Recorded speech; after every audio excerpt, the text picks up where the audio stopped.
জন্মিলে মরিতে হবে, এ কথা অমোঘ সত্য। কিন্তু মানুষ চাইলে সুশৃঙ্খল জীবনযাপনের মাধ্যমে দীর্ঘায়ু লাভ করতে পারে। আজকে আপনাদের এমন একটি দ্বীপ সম্পর্কে জানাবো যেখানকার বসবাসকারী মানুষ ১০০ বছর পর্যন্ত বাঁচে। দ্বীপটির নাম ইকারিয়া। এজিয়ান সাগরের পূর্ব অংশের গ্রিকের ছোট্ট এই দ্বীপটির স্থায়ী বাসিন্দা ৮,০০০-এর কিছু বেশি। এটি বিশ্বের ৫টি ব্লু জোনের একটি। ব্লু জোন বলতে সেসব অঞ্চলকে বোঝায় যেখানকার মানুষের শতবর্ষী হওয়ার হার অনেক বেশি। এখানে অন্যান্য অনেক জায়গার তুলনায় ক্রনিক ডিজিজ বা দীর্ঘস্থায়ী রোগের হার অত্যন্ত কম। প্রকৃতপক্ষে ১/৩ ইকারিয়ান ৯০ বছরের বেশি বেঁচে থাকেন। দৃঢ় সামাজিক ও পারিবারিক বন্ধন, নিয়মিত শরীরচর্চা এবং প্রয়োজন মাফিক ঘুম ইত্যাদি এই দ্বীপের বাসিন্দাদের শতবর্ষী হওয়ার কারণ বলে মনে করা হয়। আরেকটি গুরুত্বপূর্ণ বিষয় হলো তাদের খাদ্যাভ্যাস। মেডিটেরিয়ান ডায়েট বা ভূমধ্যসাগরীয় অঞ্চলের খাদ্যাভ্যাস স্বাস্থ্যকর হিসেবে সুপরিচিত। এই ডায়েটের সঙ্গে মিল আছে ইকারিয়া ডায়েটের। এতেও স্বাস্থ্যকর চর্বি, প্রচুর আঁশ বা ফাইবার এবং পুষ্টিগুণ সম্পন্ন খাবার অন্তর্ভুক্ত থাকে। এই খাদ্যাভ্যাস ব্যাপকভাবে উদ্ভিদ নির্ভর। বাদাম, আলু, লেবু, শাকসবজি, শস্য এবং বীজের আধিক্য থাকে সেখানে। ফ্যাট বা চর্বির প্রধান উৎস হিসেবে থাকে জলপাইয়ের তেল। দই, পনির, মাছ, পোলট্রি এবং রেড ওয়াইন পরিমিত খাওয়া হয়। রেড মিট অর্থাৎ লাল মাংস খাওয়া হয় খুবই সীমিত, মাসে মাত্র কয়েকবার। দেখা গেছে এমনই নিয়ম মেনে খাবার নির্বাচনে অনেক রোগের ঝুঁকি কমে যায়। হ্রাস পায় হৃদরোগ, স্ট্রোক, ডায়াবেটিক্স, স্থূলতা এবং উচ্চ রক্তচাপের মতো রোগের নেপথ্যের কারণগুলো কমে যায়।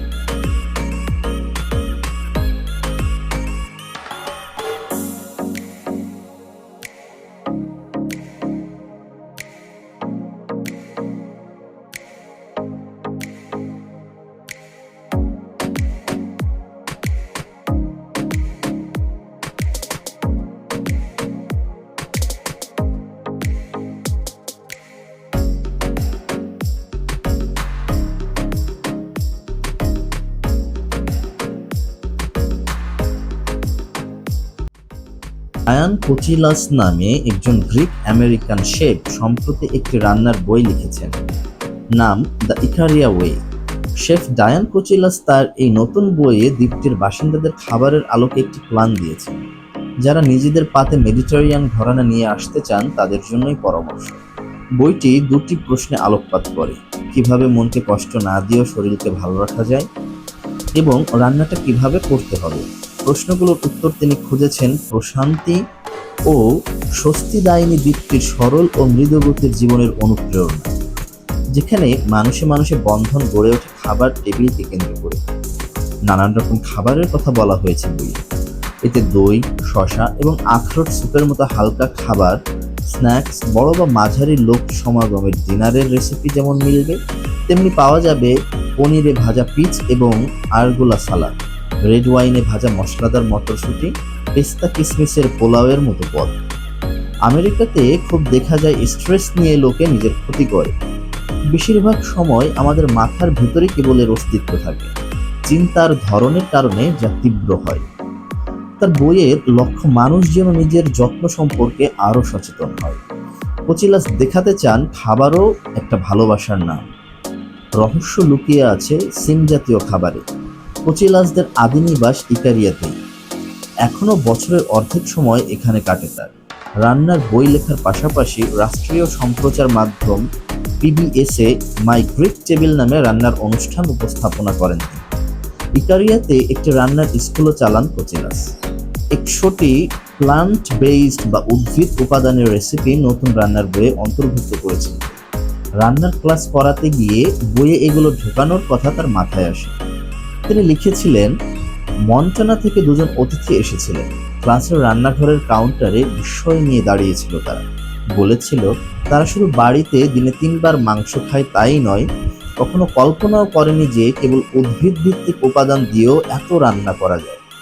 সপ্তাহ জুড়ে যা করি সেসব এমনই প্রাণবন্ত, তৃপ্তিদায়ক এবং বৈচিত্র্যময়। ইকারিয়ার নিরামিষ খাবারগুলোতে স্বাস্থ্যের উৎকর্ষ এবং মনের সন্তুষ্টি যেমন আসে, বাস্তবতার বিচারেও এগুলো তৈরি করা সুবিধাজনক। গ্রিসের অন্যান্য অংশের মতো এই দ্বীপেও কিছু মানুষ এখনো গ্রিক অর্থোডক্স চার্চের দিনপঞ্জি অনুযায়ী উপবাস ব্রত পালন করে থাকে। তাই বছরের একটা নির্দিষ্ট সময়, যেমন লেন্ট, ইস্টারের আগের 40 দিনের উপবাস, এর সময় মাংস খায় না। কোচিলাসের রান্নার বইয়ে যেসব উপাদানের কথা বলা হয়েছে সেগুলো ইকারিয়াতে প্রচুর পরিমাণে পাওয়া যায়, যার মধ্যে রয়েছে দই, বাদাম, মধু, সামুদ্রিক লবণ, জলপাই তেল, বাদাম, টাটকা ভেষজ উপাদান, নানাবিধ শস্য, রসুন এবং বিভিন্ন ধরনের লেবু। বিশ্বের যে কোনো প্রান্তের সুপার মার্কেটেই এগুলোর কাছাকাছি পণ্য পাওয়া যাবে বলে উল্লেখ করেন মিস কোচিলাস। দ্য ইকারিয়া ওয়েতে সিম জাতীয় খাদ্যের জয় জয়কার। যত পদের কথা বলা হয়েছে তার মধ্যে এগুলোকে কোচিলাস বিশেষ স্থান দিয়েছে। উদাহরণ হিসেবে দু একটির কথা বলাই যায়। মটরশুঁটি তাহিনি, এক ধরনের তিল বাটা, এবং দই ফাভা বিন, যেটি হচ্ছে বিশেষ জাতের সিমের বিচি, স্টু মরিচ দিয়ে কিডনি বিন, হলুদ, মৌরি এবং লেটুস সহ ক্যারামেলাইজড জাম্বো বিন। কোচিলাস জানান, সিম বা মটরশুঁটি কোলেস্টেরল নিয়ন্ত্রণে রাখে, কারণ এগুলো দ্রবণীয় ফাইবার সমৃদ্ধ, যা কোলেস্টেরলের কণিকার সাথে মিশে সেগুলোকে শরীর থেকে সরিয়ে নেয়। টাইপ 2 ডায়াবেটিক্স নিয়ন্ত্রণ এবং প্রতিরোধের ক্ষেত্রেও এটি উপশমকারী। তিনি ব্যাখ্যা করেন কিভাবে ইট বিনস অ্যান্ড লিভ লঙ্গার, সিম বা মটরশুঁটির বিচি খাও, দীর্ঘায়ু হও।